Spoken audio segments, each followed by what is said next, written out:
المدرسة من أكتر البلايص اللي دوزنا فيها حياتنا، وبالرغم من أن بزاف منا ما كيحبش المدرسة في المغرب، إلا أننا دوزنا فيها وقت زوين. واليوم غندويو على المدرسة ولا التعليم بصفة عامة، كيفاش حتى بدا ومنين بدا. وخليك معايا حتى الاخر لحقاش غندوي حتى على المدرسة المغربية بوحدها.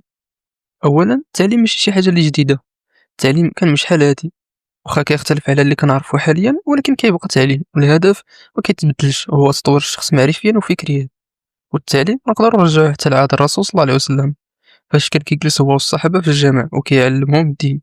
وهذا الشيء راه باقي كاين لحد الآن في المغرب، وحتى قبل ميلاد الرسول صلى الله عليه وسلم 387 قبل الميلاد، مع أفلاطون وحتى أرسطو وبعض الفلاسفة الآخرين، فاش كانوا كيعلموا لبعض التلاميذ الفلسفة والأفكار اللي كانوا مآمنين بها. أما التعليم اللي كنعرفو حاليا فنقدروا نسبوه لألمانيا، لأن ألمانيا هي الدولة الأولى اللي اعتمدت على هذا النظام ديال المدرسة، اللي فيها قسم أستاذ تلاميذ ومقرر في القرن 18. ومن بعد الدول الاخرين حتى هما طبقوه. المدرسه ما يمكنش لينا نسبوها لشخص واحد، لحقاش المدرسه تطورات مع الوقت، وبما ان كل حاجه عندها جانب زوين وجانب خايب، فحتى المدرسه واخا هي مكان اللي كيتعلم فيه الانسان وتيطور من راسو، الا انه عندها جانب سلبي واللي دواو عليه بزاف ديال الفلاسفه، من بينهم بيير بورديو، اللي كيقول في الكتاب ديالو اعاده الانتاج ان المدرسه واخا كتدعي بتكافؤ الفرص، الا انه كتزيد من الفوارق الطبقيه. باش نفهموا شنو كيقصد بورديو، فهو كيشوف أن اللغة اللي كتستعمل في المدرسة كتطابق مع لغة وثقافة الأغنياء والناس من الطبقة البرجوازية، على عكس الناس من الطبقة الفقيرة، فاللغة والثقافة ديالهم مختلفة على لغة المدرسة. وهذا هو السبب اللي كيخلي أبناء الأغنياء ديما متفوقين في المدرسة على حساب أبناء الفقراء، وبهكا راه ما كاين لا تكافؤ فرص لا والو، بل كتزيد تعمق الفوارق الطبقية. وعندنا حتى واحد الفيلسوف آخر سميتو إيفان إيليتش، اللي كيقول أن المؤسسات التعليمية الحديثة فاشلة جدا، وكيقول أن المدرسة كتقتل الإبداع. وبصراحة هادشي كنشوفو في المدارس عندنا، ما كتكونش واحد المساحة للتلميذ اللي يقدر يبدع ويعطي الرأي ديالو، ولكن التلميذ كيدخل وكيبقى يسمع الأستاذ الحصة كاملة، من بعد كيحفظ داكشي اللي كاين في المقرر. يعني الدور ديال التلميذ هنا هو الاستماع والحفظ، ما عندوش الحرية باش يبدع ويكون عنده التفكير النقدي، فهو كيتعرض للقمع بطريقة غير مباشرة. وأسوأ من هادشي فإيفان كيقول واحد الحاجة اللي بصراحة حقيقة مؤلمة، وهي أن المدرسة هي واحد المرحلة اللي كيتكون فيها التلميذ باش من بعد يولي عامل في مصنع ولا في شركة ولا في سوق الشغل عامة. فقبل كانوا كيجيبوا أصحاب المصانع الناس يخدموا عندهم، ولكن كيلقاوهم ما عارفينش يخدموا، وهذا الشيء اللي كيخديهم الوقت باش يعلموا داك الشخص عاد يقدر يخدموه.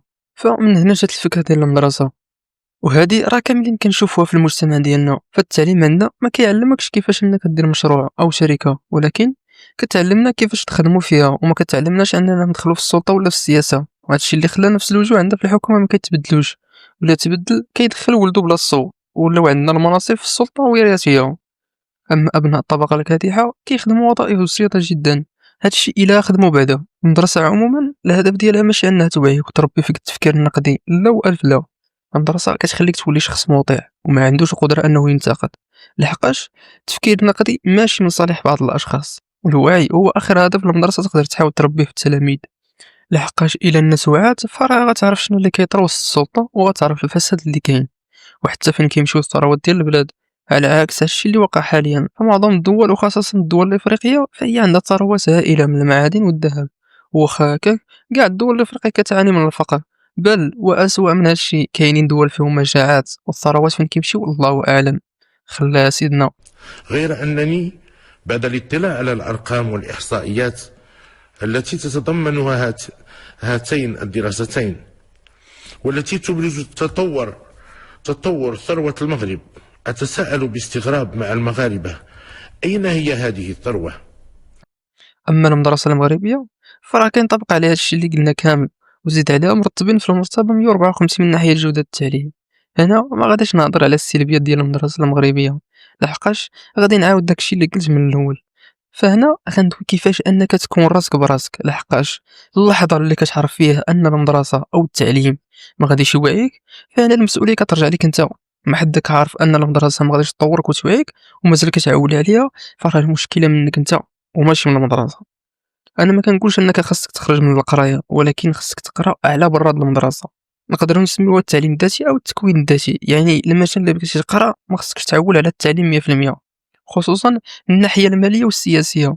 فأنا قريت أكثر من 12 عام، وعمري قريت في المدرسة على الفلوس ولا السياسة، قرينا غير القرطاجيين والحروب العالمية والتقسيم العرضي. أما كيفاش دير الفلوس ولا كيفاش توصل لشي منصب كبير في الحكومة، هادشي خليه لمواليه، وهادشي اللي كيخلي في المجتمع ديالنا الفقير يبقى ديما فقير والغني كيزيد يولي غني. نتمنى يعجبكم الفيديو، واي واحد عنده شي تساؤل يخليه لنا في التعليقات.